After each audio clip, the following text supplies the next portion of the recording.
do Texas for us. Antonio, this is just so appalling. I mean, there's no other way to describe it.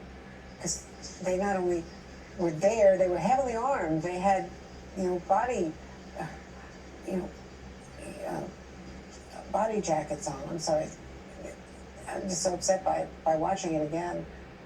And they retreated. They went forward and they came back, and then they stood around for 77 minutes, and the kids were calling for help.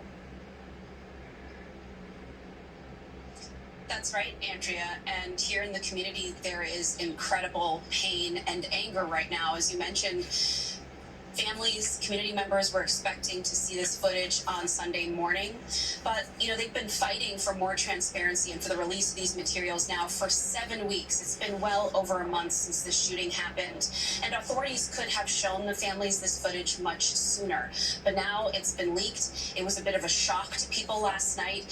Some residents reacting to it while they were at a city council meeting, family members scrambling and calling to let their loved ones know to not go online, to not look at what people were saying on the internet, asking their friends on Facebook, please don't reshare this video, because they were worried it would be traumatizing for themselves, for their children.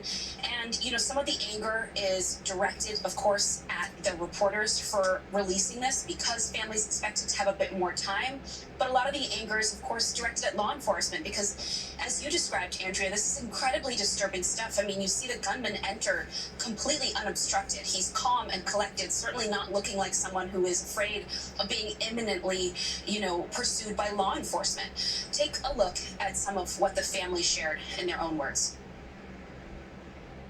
It was horrific. It was disturbing. It was the worst thing that I could possibly see. I am so disappointed. It's going to be in our social media forever. And not just us, it's for our kids at home. NBC News has reached out to law enforcement for comment. But sadly, the last several weeks, this is what happens when you put the priorities of your people in the hands of somebody else. They're not going to value like you value you. This is why I implore my people to please, let's build our own businesses, industries, and institutions to safeguard our people. 77 minutes just sitting around doing nothing while children begging for help.